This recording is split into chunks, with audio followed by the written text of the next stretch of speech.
Bon retour, welcome back. Thanks for returning promptly after a good breath of fresh air and a bit of caffeine.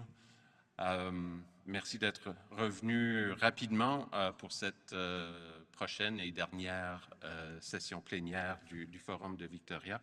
Chacune des sessions est intéressante à sa façon et je dois dire que j'ai mon propre billet d'affaires étrangères. This one is particularly interesting for me because the next panel puts together two former foreign affairs ministers who have served and represented and led Canada's diplomacy abroad. I joined Global Affairs in 1998 and then under Minister Axworthy. And as was the tradition then, he took time to address the class of 98 as we were then with a sort of pep talk and a bit of direction and inspiration. And he obviously commended us for being recruited, but also joked about his own path. Obviously, he had a great interest in foreign affairs, but he confided that the best way he had found of joining foreign affairs was getting elected and getting named foreign minister. Donc, sur cette anecdote, ça me fait plaisir de céder le micro à l'honorable Lucie Moncion, sénatrice de l'Ontario depuis 2016, après une brillante carrière dans le mouvement coopératif et un engagement inébranlable dans l'entrepreneuriat social. Alors, Madame la sénatrice, à vous la plateforme, à vous le micro pour présenter et mener le dialogue et la conversation de ce matin entre l'honorable Lloyd Axworthy et le très honorable Joe Clark.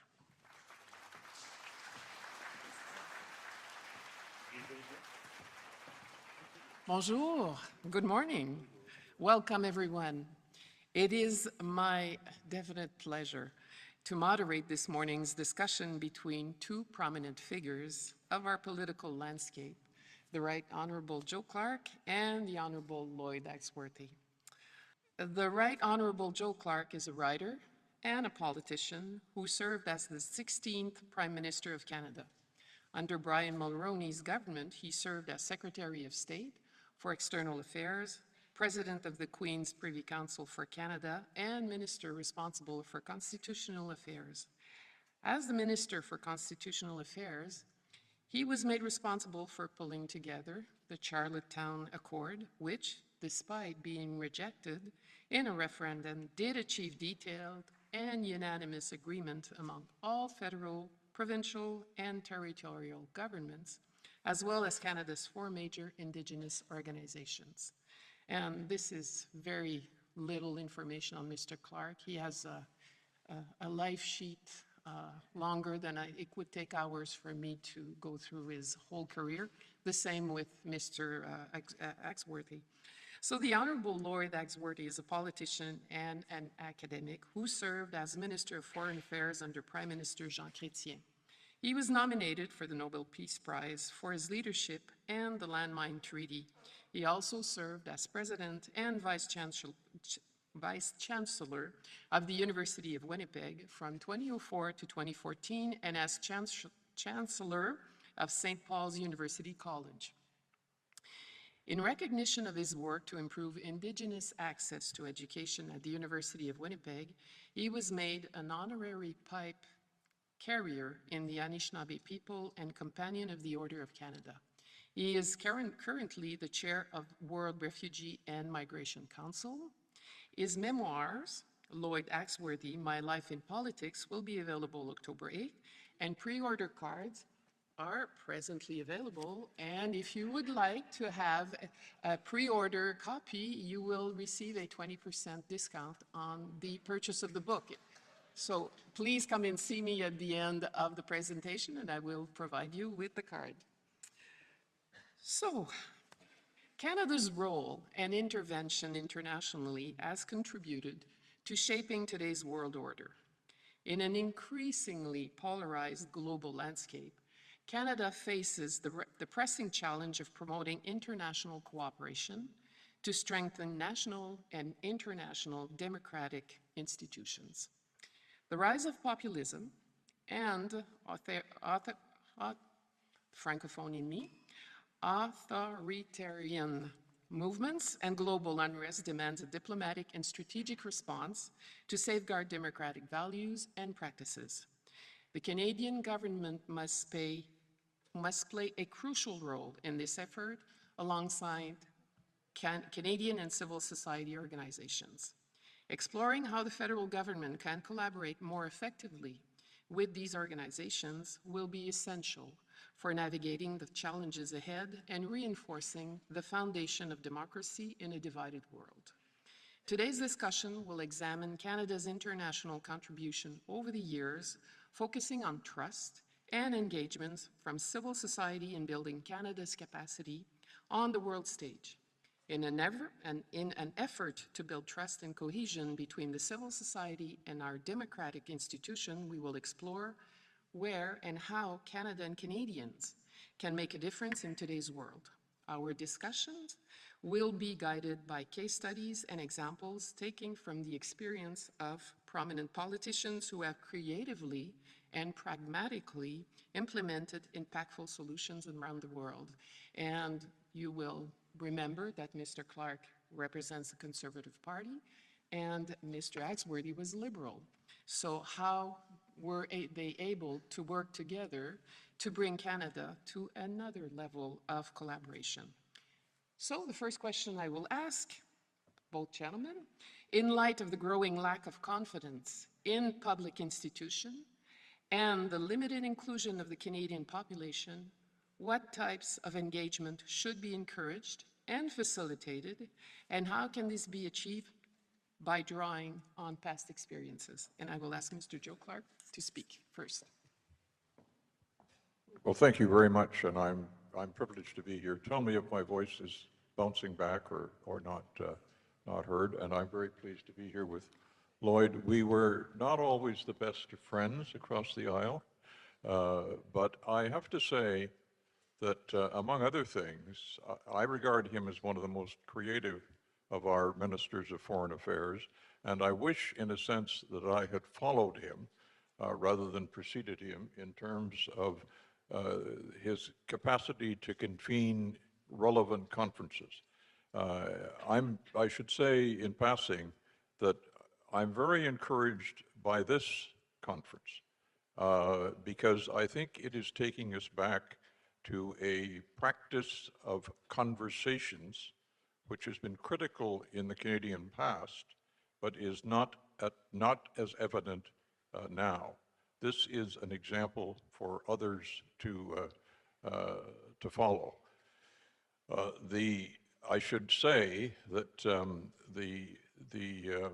my experiences in the Canadian past involved a high degree of collaboration, interestingly, across parties. Your colleague as Minister of Immigration before I was elected as Prime Minister was defeated in the election of 1979, but he sought out a meeting with my new Minister of Immigration, Ron Atke, and talked to Atke about the boat people in Vietnam, which your government then, the Liberal government then had started, but which we then picked up. And it was quite interesting that in the immediate aftermath of a very partisan election, one outgoing minister would come to and be listened to by a newcoming minister who shaped a policy that turned out to be one of the most successful in Canadian history. Not because simply of the leadership of the two parties, but because of the degree to which it was picked up and given life by Canadian citizens. It's an interesting question now as we look back on the things Canada can do in the world as to why it was that so many citizens were engaged in the Canadian response to the boat people at that period. It was a hallmark in our life, But it was also, interestingly, it brought out the very best in Canadian public servants.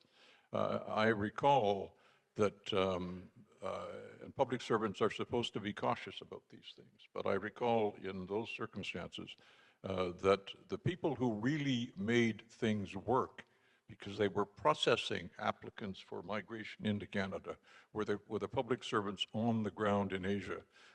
A classic question that I remember, a classic development that I remember, was that in one case, a Foreign Service officer was interviewing families and discovered that the woman whom he was interviewing was accompanied by 2 husbands, which was a rather breach of Canadian practice.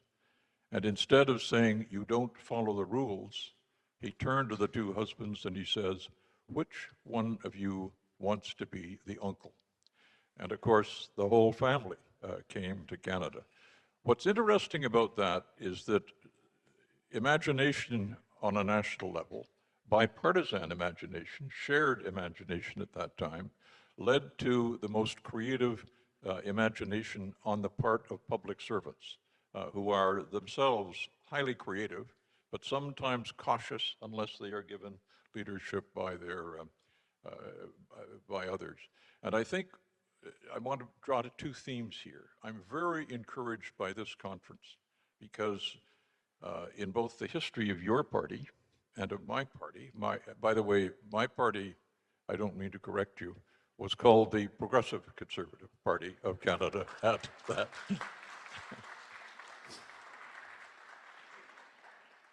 At that time, but it, and we were proud of and earned that application. I think now we have to get back to national conversations. In your case, in the Liberal Party case, when Mr. Diefenbaker won the election, the Liberal Party was devastated. And of course, what began its path back from devastation was a conference. It was the Kingston Conference, which drew together intellectuals disposed toward your party, but also taking a fresh look at what it could become. In our case, le Parti progressiste conservateur a toujours eu des défis profonds, the real challenges in the province of Quebec. Through a policy conference, we could not have done it otherwise, we adopted the principle of Canada as deux nations, which was fundamental to our competitive capacity in Quebec, indeed fundamental to our being part of the profound changes in Quebec that also affected the rest of the country. So, and again, in the Conservative Party, Progressive Conservative Party, which was more often in opposition than in government, we had to rely more upon those policy conferences. My predecessor's leader, Robert Stanfield, convened important conferences in Fredericton, in Niagara Falls, elsewhere, that shaped the future of the party. Those don't happen anymore. That kind of conversation doesn't happen in conferences anymore, except here. And I think what is quite interesting about this session is that it could expand to the rest of the country to encourage a much broader range of actual discussion and participation about national events.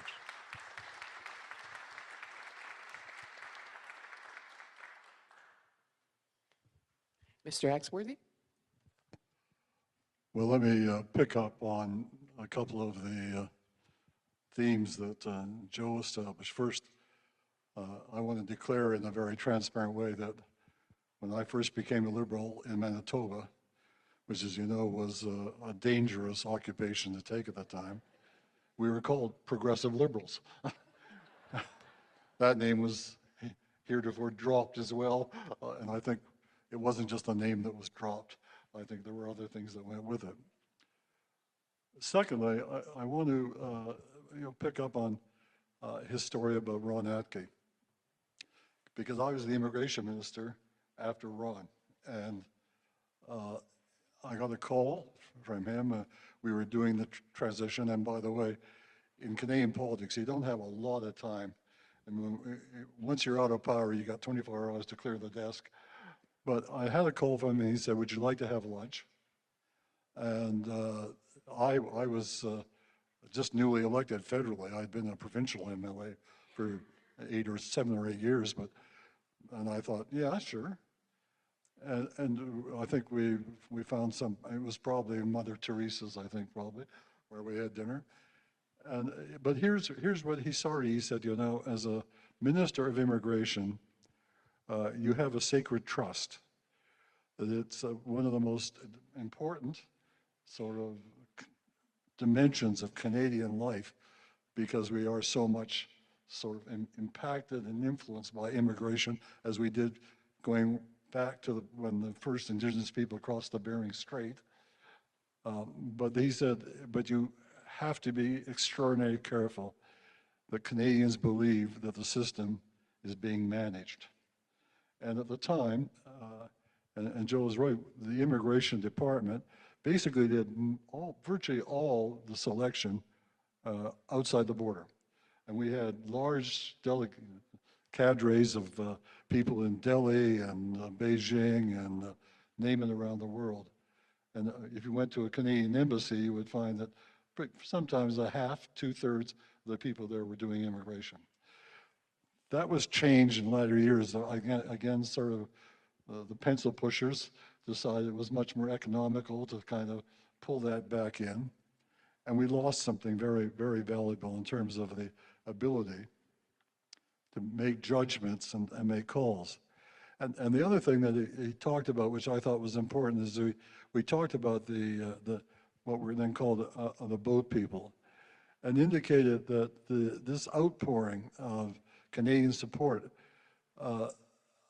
it struck my sort of immediate interest, because he said that your government does not have a lot of money, but through sponsorship, you can help pay for it. We ended up 60% of the close to 70,000 refugees who came from Indochina were here on private sponsorships by Canadians. And I think he's absolutely right. I mean, what a testimony to the notion that Canadians want to be involved. I really get sort of ticked when I tune into some of the public affairs shows. And I remember once there was a group of lobbyists chatting about some international happening. He said, oh, Canadians don't care about international affairs. They're wrong. They do care, because they see that as part of our identity. They see it as something that they can do, but they want to be involved in it. And I think that's part of the issue. And so the encouragement to get people sort of directly involved, and I don't mean it's just in a consultative way, but actually engaged. And that whole notion that they would be at the airplane to greet the family arriving and make sure that they had a place to stay and knew where the bank was, and became friends. And Canada became one of the few countries in the world in which the support for immigration was around 70% favorable. That's changing now, because I think we've lost control of the system. Again, because I think what we're doing now was not an immigration policy. It was a federal transfer policy, to supplement the absence of federal government support for higher education. How do you do it? We bring international students in. I mean, it's a Ponzi scheme, frankly, in my view. So we won't get into that. The third point I want to talk about is this issue of trust. And again, if you don't mind, I'd like to share just with you a personal anecdote. In the fall of 1973, I was running for election in the downtown Winnipeg riding of Fort Rouge. High density, a lot of seniors, a lot of sort of young people, young working people. And it was a tough three-way race. The incumbent, Ines Truman, had been in the government. She was highly regarded. And the new Democrat candidate, Samus Batit, was a highly regarded activist. I was there because a group of women, before the election was called, invited me to Jane Heffelfinger's house, which is a pretty nice pad just off Wellington Crescent. And I thought I was being asked because Jane had been the candidate before. And I thought, well, they're going to call upon I had been John Turner's policy assistant up to then, so I had some political experience. But when I got there, I found that the turkey on the table was me. And why? Because I had been heading up an urban program of community involvement and community participation. So when we talk in this panel about the participation issue, I came out of the civil rights movement in the States. I was a graduate student at the time. I got involved in how do you organize community sort of development organization? How do you get people engaged in solving their own problems on housing and health and education? And we applied that, and I made one commitment to Jane and Alicia. By the way, most of them were teachers and principals. And I think I heard the new vice president candidate, Tim Walz, saying, don't underestimate teachers. Well, I got news for you. I didn't, and therefore I got myself elected. But on election night, and here's the point I want to make. You know, as Joe will tell you, on election day, you're kind of running around, getting people to the polls, sweating it out. And around 6 o'clock, I just gave out. I mean, and I spoke to Ray Scott, one of the women, who was my sort of who kept the polling list in 2 shopping bags. Forget all this sort of modern sort of algorithms that the parties use now. And I said, so where's it going? She says, it's going to be really tight. So I went home and I poured myself a nice hot bath, and I had a very large tumbler of scotch. I hope it doesn't mean sound like I'm addicted, because I'm not generally. But I was sitting there, and all of a sudden I had an epiphany. And that's the right word. I just realized that out there in the boundaries of Fort Rouge were hundreds of people who were voluntarily walking, driving, showing up at a poll to cast a vote. There was no mandate, there was no enforcement, there was no incentive, there was no, other than that they really believed that they were making a choice for themselves and their families and the community. And I realized went back to the thing that Ron Atke said to me. It's a sacred trust. And that to me is something we're losing. I think we've lost a lot of that sense of it, because part of a trust is its reciprocity. It meant that thousands of people were giving their trust to me. My responsibility was to return that by being able to be their representative. And I've never forgotten that, and I spent 27 years in elected office. But I never forgot that evening, because it really stuck with me since then. And I think that's where we're beginning to find the failures. And I want to sort of recommend to you a paper that Joe Clark gave to the Harvard Club, I guess about a year or so ago, where he talked about how the political parties are now they're personal machines. They're not a place in which you debate, where you have different views, where you compromise, where you become part of a family, where you're friends, you go to conventions. It's now become it's a machine, it's a mechanic, and as a result, that's one of those institutions, democratic institutions, that used to provide an incredibly important set of a reference point for people to become involved. And I just don't mean the raw stuff. I mean being committed to be on the polls and to show up and to go. Joe mentioned having conferences. I mean, right now, if you go to a policy conference of the Liberal Party, they have an hour and a half set aside for a discussion of the world and foreign policy, and it's usually populated by 3 Americans to tell us what to do. And I think that is not exactly what I would call a conversation. And so the political parties are really losing their salience and their relevance. And it's part of, I think, an overall eroding of institutions. It's one thing I was encouraged by watching the Democratic convention this last week is that they rediscovered the importance of a party.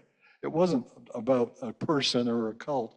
It was about sort of reestablishing, and they needed a leader to do it, to reinvigorate it. And I think that they were inspired by the fact that Joe Biden made the ultimate choice of not staying around because he thought he was the indispensable American, but because he put the good of his country on that of himself and his own ambitions. So it seems to me that's lessons we have to learn, and I don't think we're learning those lessons well. The schools don't talk about it much. The political parties don't invest in it. They'll send you out a letter to raise money or to show up to vote, but there's not a real engagement with the community as it was when I was a 16-year-old kid starting out in high school. And when I first met Mike Pearson, who came to talk about what it meant to be a politician. That's when I first got saying, hey, maybe there's something to this kind of stuff.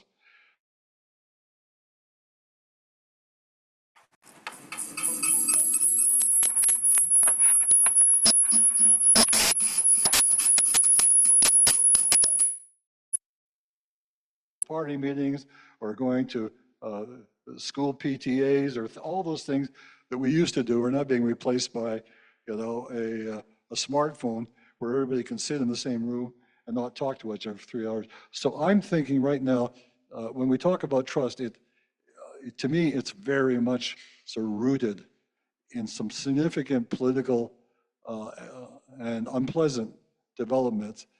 And then if we want to retain what we as Canadians have valued for so long, we better do something about it. Thank you. And I think this might turn out to be a debate. Mr. Clark wants to respond or add to the conversation. I'm going to add, not respond. And I'm going to, 2 or 3 years ago, someone handed me, to remind me of times past, the telephone numbers for the Prime Minister of Canada in 1979. It was a fairly small sheet. There were, what is germane about it is that there were numbers for people in the Privy Council office. There were numbers for people in my immediate surround. There was no category for the Prime Minister's office. And that was because the numbers of people in the Prime Minister's office could be counted on 2 hands at that time. The numbers of people in the Prime Minister's office for several years now are in the hundreds. And some of them are excellent, no doubt. Some of them are people who are motivated by public service. Some of them, an increasing number of them, are and were motivated instead, I think, by partisan service. There's an imbalance, consequently, in the, and the other aspect of this is that the power of a Prime Minister's office, as the power of the Prime Minister's office exists, the possibility of influence by the professional public service declines. There is an intervening factor. We've let it happen. We tend to make partisan criticisms about it, but in fact, this has been a systemic change, and it is a change that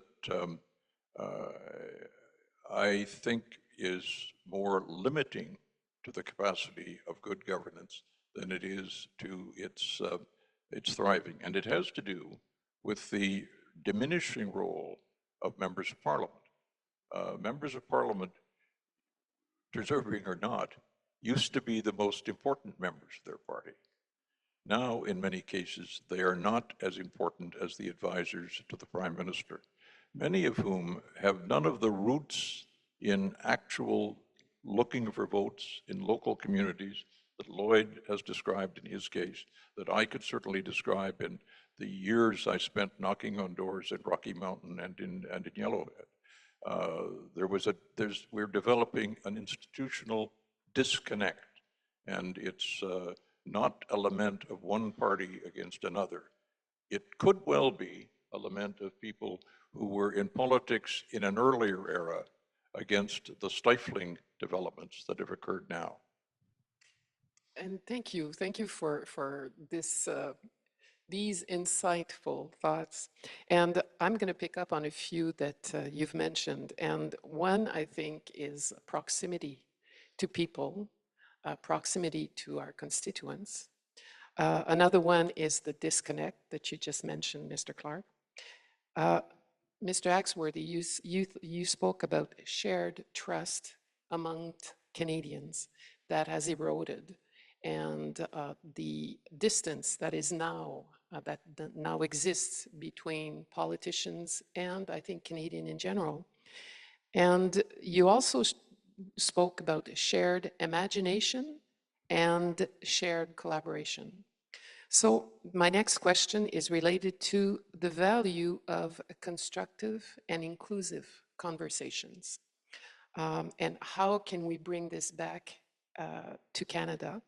And looking at your history and your experiences, how does a forum like the Victoria Forum helps bring us there? Would you like to start, Mr. Axworthy? I think the experience, I mean, politics is a kind of a mystical experience in a way. You have to draw upon a lot of your history, who you met, how you got there, what you believed when you came in. But I think the lesson I had learned, and it went back partly because I had grown up in the United Church, social gospel, where one's faith was exercised by what you did for the community. And my parents believed strongly in that.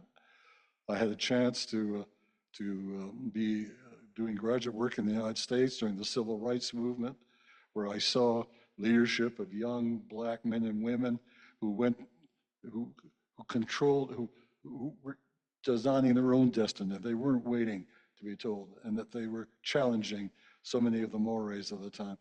And I also had some really wonderful mentors. I went to work for John Turner, and I remember he was the Minister of Consumer Affairs, and he was undertaking, Joe, you might remember the major bill on generic drugs, changing the whole question of patent legislation. Very typical, in order to reduce the prices of drugs. And there had been a committee, head up, I think it was Harry Hiscox who was the chair of it. And part of my job as his policy guy was to go and talk to them. And he said, just remember that you're talking to members of parliament, and that every single one, regardless of what label they wear, is important to listen to because they're going to tell you something important. I mean, John Turner was a man of a person of parliament, wasn't he, Joe? You know, and I learned that from him. So it wasn't the kind of scrabbling you do now where it's them and us. Can I use an example, Joe, that involves you? I mean, I remember when I was in opposition and Joe was the foreign affairs minister. And I think it was somebody in your office, was a woman who just White, yeah? Jody White, yeah. Jody White called and said, the minister would like to talk to you because he wants to put together a group of parliamentarians to go to Central America. And so John Bossy, who's conservative, Bill Blakey, the NAB, and I, they put us on a somewhat decrepit turboprop plane to bump around Central. I ordered the plane, Lloyd. Okay. Yeah, it was the Defense Department. I was the defense guy. And we bounced around Central America. We met all we met the Contras. We met a number of quite surly American ambassadors. We met people in the community. And the mandate we had was is our role for Canada play? And I think, I'll make the story short, the three of us actually came to an agreement, and we went to see the minister and laid it out. And I think not only he adopted it, he improved on it, because that was the point where the government, and Brian Mulroney's government and the minister, opened up Canada's membership in OAS, started taking a role in the Americas. And that was something that was, you talk about building on shoulders, but that was something that was done because I think, and it was done in a way that there wasn't any sort of recrimination. We said, we felt good that we'd been asked to do something useful for the country. And I think that's disappeared. The partisanship has overtaken that. Because I think that, I'm going to make this last comment, and I don't know if we have Chatham House rules here, but what has happened in my party is that from very different stages of prime ministers, but in 2016, when Justin Trudeau came, the constitution of the Liberal Party was changed from being a Liberal Party to a movement. And all the safeguards, all the accountability mechanisms, all the ways in which the local constituency or the local regional grouping or the local provincial thing could provide some sort of accountability, to use that word, disappeared. It was, there was simply virtually nothing in between that enabled people in the party to provide so if you didn't like the leader or if you liked them, and it's okay when the tide's coming and the tide's going out for the Liberals right now, this is a time when you need the party, and that's the time when a lot of Liberals feel disenfranchised. Mr. Clark? I want to pick up on the OAS question because Lloyd and I are going to get to discussing international affairs despite all these internal matters, which in a sense are more urgent because there's not enough attention paid to them. There are really serious weaknesses in our internal political system, and they need to be addressed. And it's not just nostalgia from old guys on this.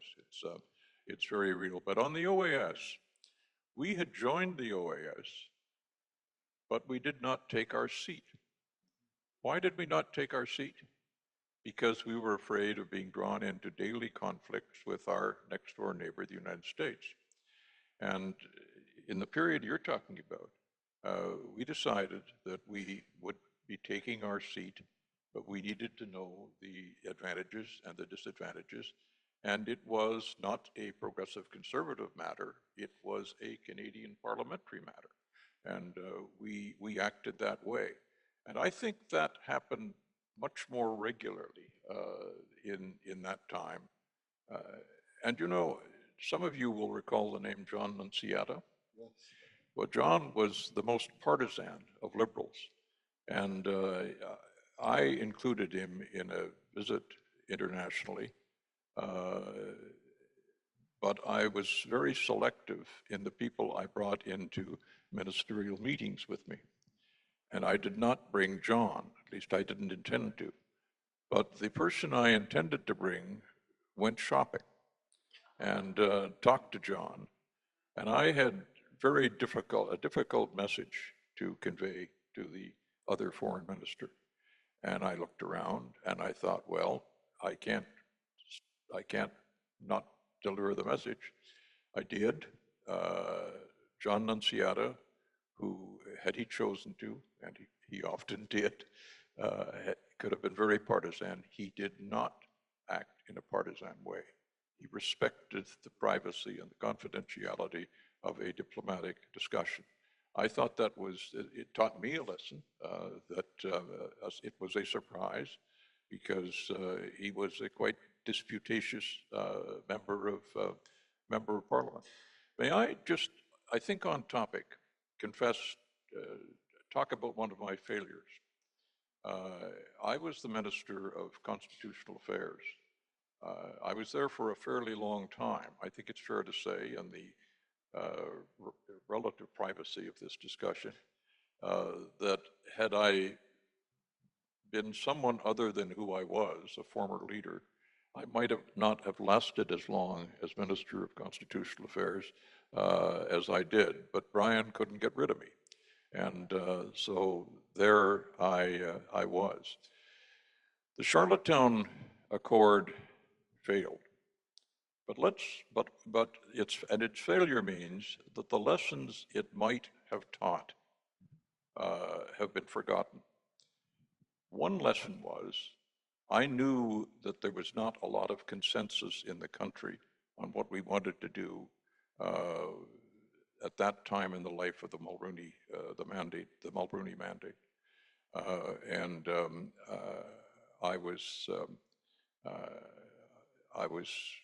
I knew I needed the help of civil society organizations. I went to 5 of the major civil society organizations in the country and asked for their help. And the Canada West Foundation said, yeah, we'll help, but we'll require that 50% of the participants in the discussions you're contemplating would be, quotes, ordinary Canadians. And I said, well, I can't do 50%, but I can do 20. And they said, okay. And we then put in the hands of a very distinguished public servant the job, detached from my office, of identifying those ordinary Canadians who would take part. They transformed the discussion. And the instance that I most recall was on a question relating to the status of women. The head of, what's the right-wing group, the women's group? Anyway, the women's organization that is most skeptical of movement in women's favor was there. She made her position. The head of the government spokesperson on women was there. She made her position. And then a woman from Saskatoon, an ordinary Canadian, born in Asia, working at a relatively low-level job in Saskatoon, but she should have been there. She deserved her position. Came in and, without being cruel at all, undermined the positions, recountered the positions of the 2 official spokespersons. She proved the value of the ordinary Canadian in a process like that. I think we need to go back to some formal means that isn't rigged, that isn't controlled by a minister, that allows more participation by so-called ordinary Canadians, people who do not have friends in high places, but are respected locally for their judgment and for their knowledge, to play a larger role in organizations of this kind.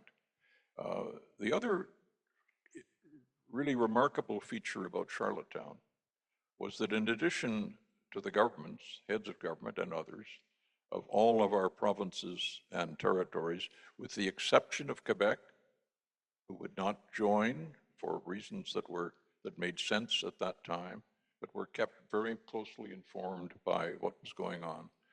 So those heads of government were there. But so were the heads of the 4 major national Aboriginal organizations. And to give no one praise they don't deserve, the performance and the leadership of Ovid McCarthy in those circumstances was transforming.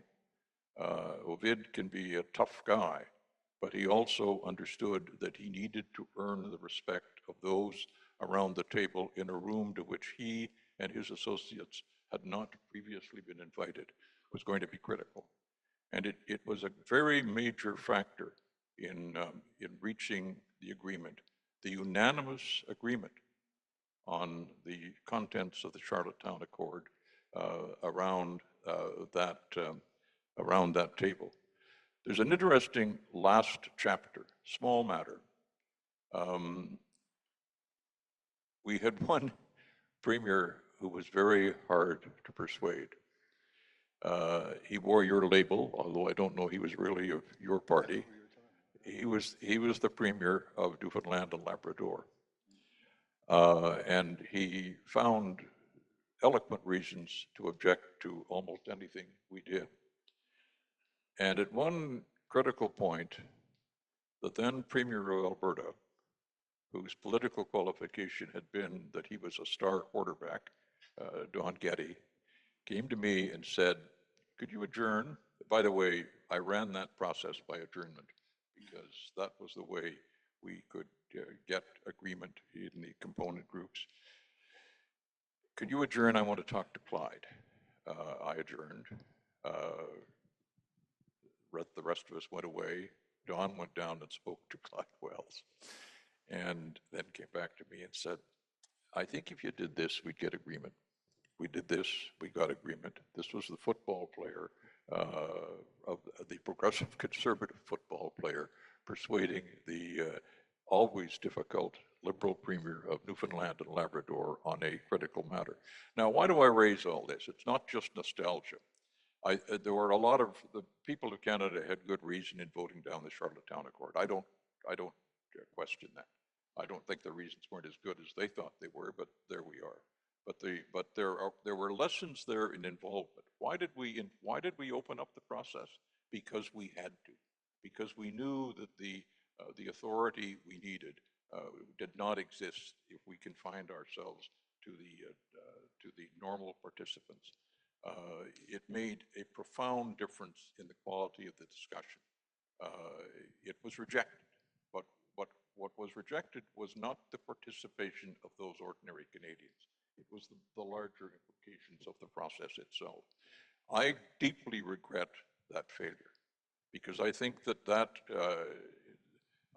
the experiment we tried, the bringing in of Indigenous groups, the bringing in of ordinary Canadians, was really a transforming development in the way policy can be made in the country.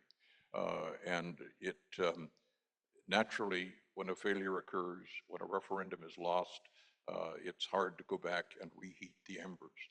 But I think it is time for history, at least, to take a look at whether there are innovations like that we should be looking to now in the governance of our country. I don't think it diminished the role of the parliamentarians. I don't think it diminished the role of the premiers or the provinces, but it certainly enhanced our chances for inclusive debate.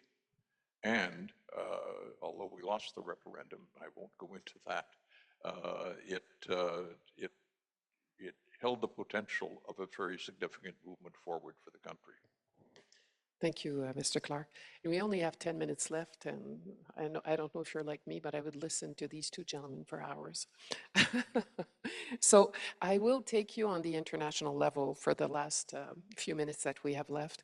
And could you just speak or share your views on Canada's international role and influence, how it has evolved over the years, and if you have examples where there were success stories and what has happened over the years. Mr. Axworthy. To begin with, I think we have found that there is a increasing reluctance for the government to be told by others what to do. Do you realize that we haven't had a major royal commission in this country since 1991?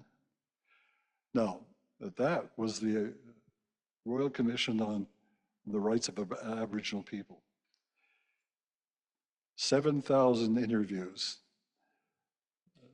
major investigations of the history and the legality, hearings in every part of the country, north, south, east, west, which was the basis on which we Canadians for the first time began to understand that we were the inheritors of a huge transgression in this country, which was the rejection of Indigenous people being a founding member of the Canadian community.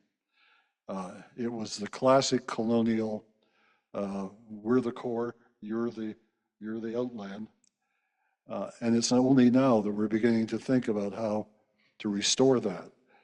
But that was based upon that kind of discussion.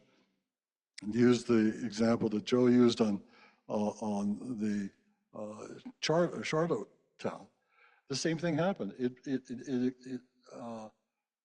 It was really an incentive, a catalyst for all kinds of people to begin thinking, and it was followed through by the Truth and Reconciliation Committee, and then the discovery of the murdered and missing women and the children in the residential schools. So increasingly, we're realizing that we have a history. I want to make this point, which, if you don't mind, in the last chapter of my book, this is what I say, that we can never be the country we should be until we correct that fundamental error that was committed in 1867.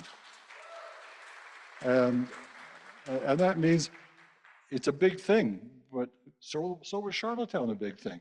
We were used to every once in a while kind of getting together as a group and saying we can make a difference. We can, and my view is that whether it's in the governance system, here's an example. I mean, this is a matter of debate, but we have a first past the post election system, which means that Indigenous people in Canada are totally underrepresented because they do not occupy large concentrations of the population as big cities and stuff do. If you were to have in this province or in any of the prairie provinces a hybrid system, some election by constituency, some election on numbers of voters. I had a grandson of mine who's a mathematician do some algebra. It would have meant that we now have 3 Indigenous MPs. We would have had 14 otherwise if that system had been put in place. It would have meant the political parties would pay an awful lot more attention to those issues and they would be represented. How can we be a democratic, human rights caring country until we correct that problem and reintroduce things into it? That's the real issue that's the issue for trust, I think, for Canadians right now. And partly, I think what both Joe and I are talking about, it's got to be something that is not sort of the prerogative of one party.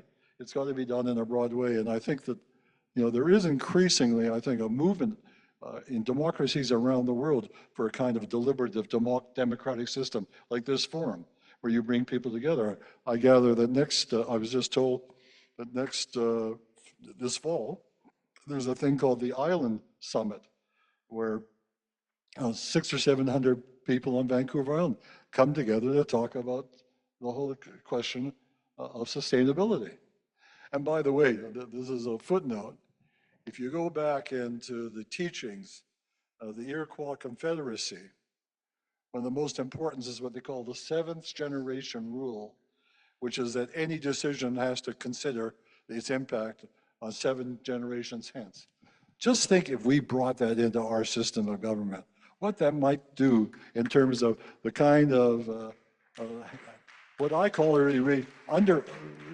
really silly economics that we're doing, is that we've had massive subsidies and I know you're from Alberta, but for fossil fuels at the same time that we're bringing in the carbon tax. Wait a minute, you can't have, so one is for growth and the other is for dealing with environment, but you can't do them both.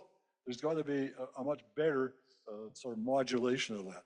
So my point is that we have to, until we become honest and correct, and that's not going to happen overnight. It's going to take time. It's going to take the role of Parliament. It's going to take, but it's also going to take fora like this, right across the country, to get together and say, how do we make it happen? And I happen to believe, by the way, that it would have a huge impact on our foreign policy.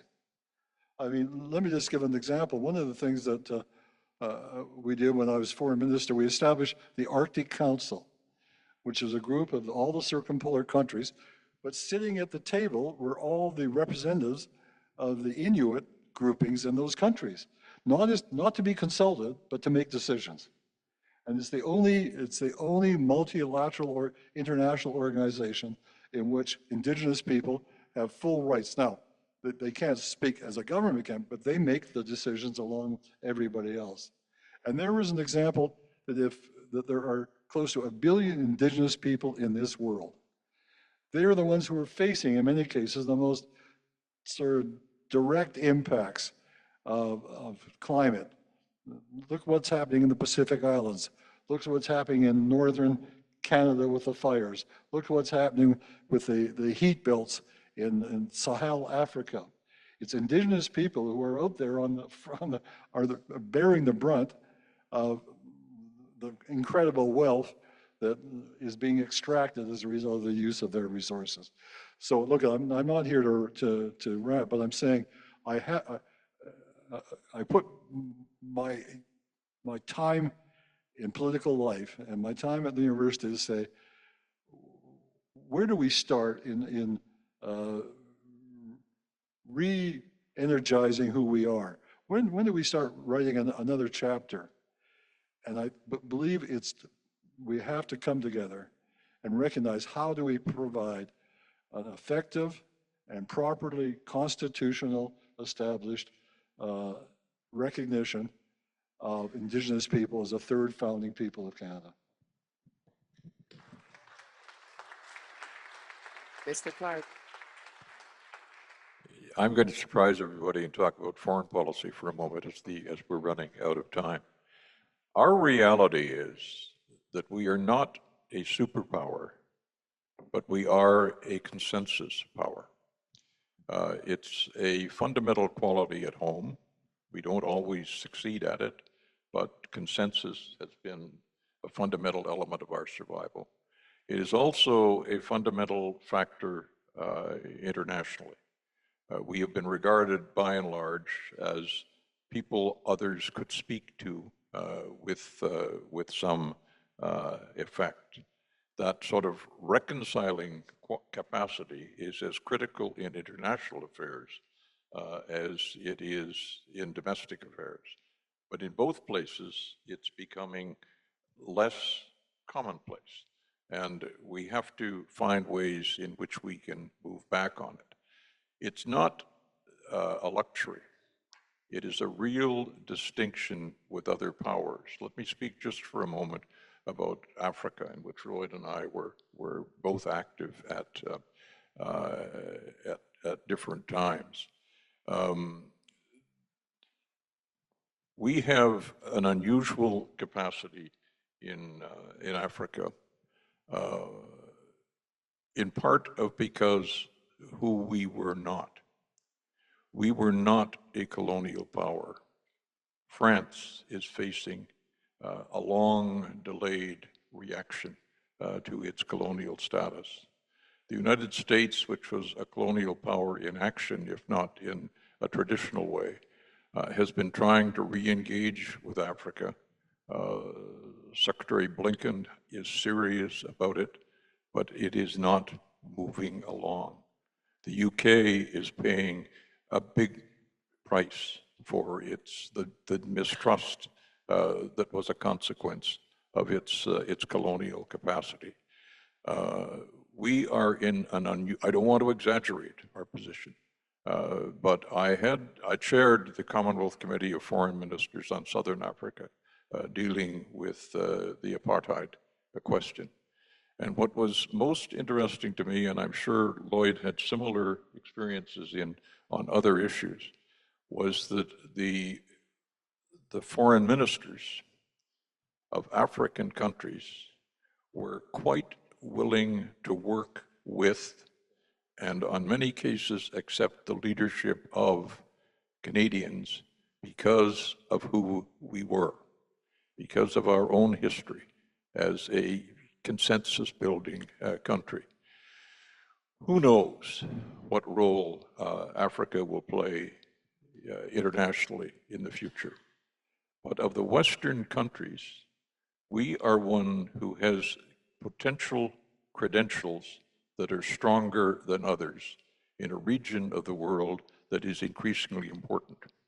Who is the newly aggressive European power in Africa? Turkey is. Turkey has been for a long time beneath the surfaces, but they are now being much more active. Are they consciously taking advantage of the weaknesses facing the French or the British or the Americans? They won't announce it, but of course they are. So there are, and I don't want to exaggerate the influence we could have there, but the fact that we have been an understated but sympathetic and constructive partner to so many countries of the world gives us real advantages in Africa and elsewhere. We want to be modest about it. Modesty about our capacity is one of our qualities, and we have to try to retain it. But we also have to take a look at where we can have impact and focus more of our attention on those questions. Thank you. We have run out of time, and I am sorry that we have run out of time. I want to thank the Right Honorable Joe Clark and the Honorable Lloyd Axworthy for being with us this morning. It was very insightful, very appreciated with the comments and what you're providing. Thoughts for the future, thoughts, new ways of maybe, or old ways of looking at new things, but using lessons from the past that have worked. So thank you very much to both of you. Thank you.